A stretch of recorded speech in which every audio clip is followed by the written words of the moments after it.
Hi hello ನಮಸ್ಕಾರ welcome back to my YouTube channel. ನಾನು ನಿಮ್ಮ ಪ್ರೀತಿಯ ಡಾಕ್ಟರ್ ರಾಕೇಶ್ ಹಿರಮನಿ ಮಾತಾಡ್ತಾ ಇದ್ದೀನಿ.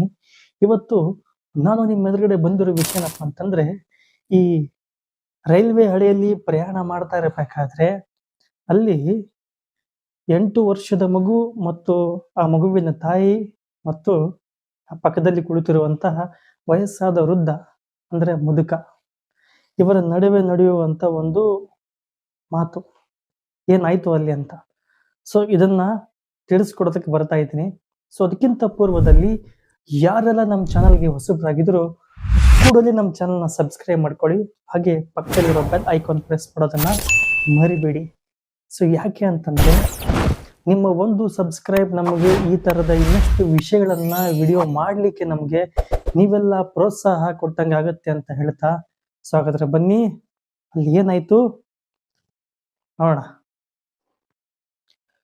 ನೋಡಿ, ಆ ಒಂದು ರೈಲಿನಲ್ಲಿ ಪ್ರಯಾಣ ಮಾಡುವಂತಹ ಯಾರು ಆ ಹೆಣ್ಮಗಳು ಅಂದ್ರೆ ತಾಯಿ, ಆ ಮಗು, 8 ವರ್ಷದ ಮಗು ಮತ್ತು ತಾಯಿ ಇಬ್ಬರನ್ನ ಈ ಮುದುಕ ನೋಡ್ತಾ ಇದ್ದ. ಯಾಕೆ ಈ ವಯಸ್ಸಾದ ಮುದುಕ ಅವರಿಬ್ಬರನ್ನೇ ನೋಡ್ತಾ ಇದ್ದ?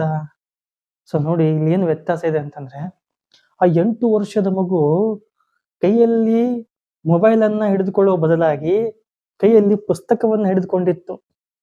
ತಾಯಿಯು ಕೂಡ ಪುಸ್ತಕವನ್ನು ಹಿಡಿದುಕೊಂಡಿದ್ದನ್ನ ಈ ಮುದುಕ ನೋಡ್ತಾ ಇದ್ದ.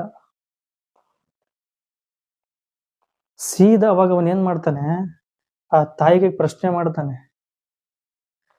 ನೋಡಿ, ಇಂದಿನ ಕಲಿಯುಗದಲ್ಲಿ, ಇಂದಿನ ದಿನಮಾನಗಳಲ್ಲಿ ಈ ಮಕ್ಕಳೆಲ್ಲ ಈ ಮೊಬೈಲು, ಟ್ಯಾಬು, ಈ game, Facebook, WhatsApp, Instagram, reels ಈ ತರದ ಏನೋ ಇದಕ್ಕೆ ಮಾರು ಹೋಗ್ಬಿಟ್ಟಿದ್ದಾರೆ. ಆದ್ರೆ ನಿಮ್ಮ ಮಗು ಪುಸ್ತಕವನ್ನು ಹಿಡಿದುಕೊಂಡಿದೆಯಲ್ಲ ಅಂತ ಪ್ರಶ್ನೆ ಮಾಡ್ತಾನೆ ಆ ಮುದುಕ ಆ ತಾಯಿಗೆ. ಅವಾಗ ತಾಯಿ ಬಹಳ ಚೆನ್ನಾಗಿ ಉತ್ತರವನ್ನ ಕೊಡ್ತಾಳೆ. ನೋಡಿ, ಮಕ್ಕಳು ನಾವು ಹೇಳಿದ ಮಾತನ್ನು ಯಾವತ್ತಿಗೂ ಕೇಳೋದಿಲ್ಲ. ಸೊ ಬದಲಾಗಿ ನಮ್ಮನ್ನು ಏನ್ ಮಾಡ್ತವೆ ಅಂದ್ರೆ ಅನುಸರಿಸ್ತವೆ, ಅಂದ್ರೆ ಅನುಕರಣೆ ಮಾಡ್ತವೆ.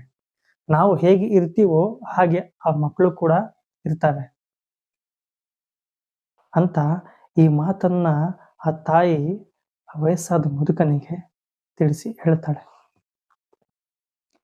ನೋಡಿ ವೀಕ್ಷಕರೇ, ಇಂದಿನ ಮಕ್ಕಳಿಗೆ ನಾವು ಬೈದು ಬುದ್ಧಿ ಹೇಳೋದು ಮತ್ತೊಂದು ಮಾಡಕ್ ಹೋದ್ರೆ ಕೇಳೋದಿಲ್ಲ. ನಾವು ಕೆಟ್ಟ ಪದ ಆಡೋದಾಗಿರ್ಲಿ, ಬೈಯೋದಾಗಿರ್ಲಿ, ಹೊಡೆಯೋದಾಗಿರ್ಲಿ, ಈ ಜಗಳ ಕದನ, ನಾವು ಹಾಕೊಳ್ಳುವಂತ ಬಟ್ಟೆ, ನಾವು ತಿನ್ನುವಂತಹ ಉಪಹಾರ ತಿಂಡಿ, ಇವೆಲ್ಲವೂ ಪ್ರತಿಯೊಂದನ್ನು ಸಹಿತ ಮಕ್ಕಳು ಅನುಕರಣೆ ಮಾಡ್ತವೆ, ಅಂದ್ರೆ ನಾವು ಹೇಗಿರ್ತೀವೋ ಅದನ್ನ ಮಾಡ್ತವೆ. ಸೊ ಅದಕ್ಕೆ ಮಕ್ಕಳನ್ನ ನಾವು ಬದಲಾವಣೆ ಮಾಡೋದಕ್ಕಿಂತ ನಾವೇ ಬದಲಾಗೋದು ಒಳ್ಳೆಯದು ಅನ್ನೋದು ನನ್ನ ಒಂದು ಅಭಿಪ್ರಾಯ. ಸೊ ಇಷ್ಟ ವೀಕ್ಷಕರೇ, ಈ ಒಂದು ವಿಷಯ ನಿಮಗೆ ಇಷ್ಟವಾಗಿದ್ರೆ ಒಂದು ಲೈಕ್ ಮಾಡಿ, ಕಮೆಂಟ್ ಮಾಡಿ, ಹಾಗೆ ಶೇರ್ ಮಾಡೋದನ್ನ ಮರಿಬೇಡಿ. ಎಲ್ಲ ವೀಕ್ಷಕರಿಗೆ ನಮಸ್ಕಾರ.